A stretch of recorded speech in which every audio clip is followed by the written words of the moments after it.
شام کے 5 بجے ہیں۔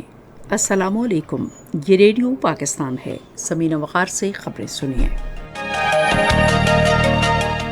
پہلے اہم خبروں کا خلاصہ۔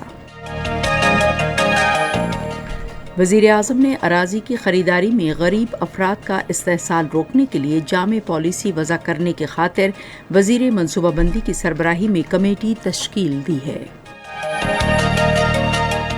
صدر نے کہا ہے کہ اقلیتوں کو مساوی مواقع فراہم کرنے اور آئین پاکستان کے تحت ان کے حقوق کے تحفظ کے لیے اقدامات کیے جا رہے ہیں۔ دنیا کے ایک ممتاز جریدے نے اپنی رپورٹ میں کہا ہے کہ بھارت کے کشمیر میں وحشیانہ مظالم اتنے بڑھ گئے ہیں کہ شاعروں کو بھی نشانہ بنایا جا رہا ہے۔ بھارت کی ریاست ہریانہ میں ہزاروں کسانوں نے متنازع زرعی قوانین کی منسوخی کے لیے حکومت کے خلاف مظاہرے کیے ہیں۔ اور اب خبریں تفصیل کے ساتھ۔ وزیر اعظم عمران خان نے اسلام آباد میں بیوروکریٹس، صحافیوں اور ججوں پر پلاٹوں کی تقسیم کے لیے غریبوں کی زمین حاصل کرنے پر سخت تحفظات کا اظہار کیا ہے۔ وزیر اطلاعات و نشریات چودھری فواد حسین نے کابینہ کے اجلاس کے بعد میڈیا کو فیصلوں کی تفصیلات بتاتے ہوئے کہا کہ حکومت نے اس سلسلے میں وفاقی وزیر اسد عمر کی صدارت میں ایک کمیٹی بنائی ہے جو اس سلسلے میں تحقیقات کرے گی۔ وزیر اعظم عمران خان نے عوام کو فوری اور سستے انصاف کی فراہمی کے لیے عدلیہ کو ہر ممکن سہولیات بہم پہنچانے کی یقین دہانی کرائی ہے۔ وہ آج اسلام آباد میں ڈسٹرکٹ کورٹس کی عمارت کا سنگ بنیاد رکھنے کی تقریب سے خطاب کر رہے تھے۔ وزیر اعظم نے کہا کہ معاشرے کو آگے لے جانے اور لوگوں کی ترقی کے لیے قانون کی بالادستی اہم ہے۔ عمران خان نے کہا کہ انصاف کی فراہمی حکومت کی ترجیح ہے۔ انہوں نے زور دے کر کہا کہ ملک میں سرمایہ کاری اس وقت آتی ہے جب اسے نظام انصاف کے ذریعے تحفظ حاصل ہو۔ وزیر اعظم نے کہا کہ سمندر پار پاکستانی ہمارا سب سے قیمتی سرمایہ ہے۔ انہوں نے کہا کہ ملک کو ان کی سرمایہ کاری کی ضرورت ہے، مگر وہ قبضہ مافیا کی وجہ سے پاکستان نہیں آتے۔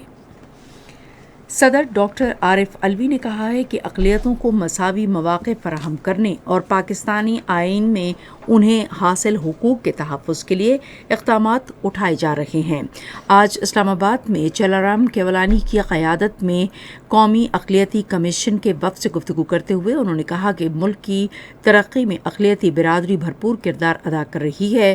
صدر نے کہا کہ ملک کے سیاسی اور اقتصادی نظام میں اقلیتوں کی شمولیت کے لیے حکومت سنجیدہ اقدامات لے رہی ہے۔ انہوں نے کہا کہ چرچ، مندروں اور گردواروں سمیت اقلیتوں کے مذہبی مقامات کے تحفظ و مرمت کے لیے حکومت اقدامات اٹھا رہی ہے۔ اطلاعات و نشریات کے وزیر چودھری فواد حسین نے کہا ہے کہ حکومت جعلی خبروں کے مسائل سے نمٹنے کے لیے پاکستان میڈیا ڈیولپمنٹ اتھارٹی متعارف کروا رہی ہے۔ آج ایک ٹویٹ میں انہوں نے کہا کہ بری فوج کے سربراہ جنرل قمر جاوید باجوہ نے بھی یوم دفاع شہداء کی تقریب سے خطاب کرتے ہوئے جعلی خبروں اور غلط معلومات کو قومی سلامتی کے لیے خطرہ قرار دیا۔ انہوں نے کہا کہ بری فوج کے سربراہ کا تجزیہ حقائق اور سچ پر مبنی ہے۔ وزیر اطلاعات نے کہا کہ ذرائع ابلاغ کی آزادی کو سب سے بڑا خطرہ زرد صحافت سے ہے۔ نیو یارک ٹائمز میں شائع ایک رپورٹ کے مطابق کشمیر میں بھارتی ظلم و ستم میں اس حد تک اضافہ ہو گیا ہے کہ ممتاز علاقے کے شعراء کی بھی زبان بندی کر دی گئی ہے۔ اخبار کو دیے گئے انٹرویوز میں درجنوں کشمیری شعراء نے کہا کہ ان پر نظر رکھنے میں اضافے کی وجہ سے ان کے پاس مزاحمتی شاعری کرنے سے روکنے کے سوا کوئی رستہ نہیں بچا۔ کشمیری شعراء نے کہا کہ حال ہی میں صحافیوں سے بات چیت کرنے پر پولیس افسران نے کئی گھنٹے تک ان سے تفتیش کی۔ بھارتی ریاست ہریانہ میں ہزاروں کسانوں نے متنازع زرعی قوانین کے خلاف مظاہرہ کیا۔ ضلع کرنال میں حکام کا کہنا ہے کہ اگر کسانوں نے ہائی ویز بند کی تو اسے برداشت نہیں کیا جائے گا، جبکہ مظاہرین نے کہا ہے کہ وہ رکاوٹیں توڑتے ہوئے آگے بڑھیں گے۔ کسانوں نے بتایا کہ وہ منی سیکریٹریٹ تک مارچ کرتے ہوئے گلیوں پر قبضہ کر لیں گے۔ حکام نے احتجاج سے قبل اجتماعات پر پابندی عائد کرتے ہوئے انٹرنیٹ سروس بند کر رکھی ہے۔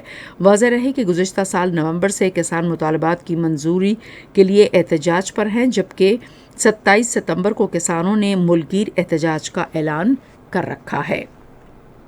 امریکہ نے کہا ہے کہ وہ طالبان کی بنیاد پرست تحریک کو مستقبل میں افغانستان کی نئی قیادت کی حیثیت سے تسلیم نہیں کرے گا۔ اسی کے ساتھ خبریں ختم ہوئیں۔ مزید خبروں اور تجزیوں کے لیے آئیے ہماری ویب سائٹ پر radio.uv.pk اور فیس بک کے link radio Pakistan news official پر براہ راست ویڈیو سٹریمنگ بھی ملاحظہ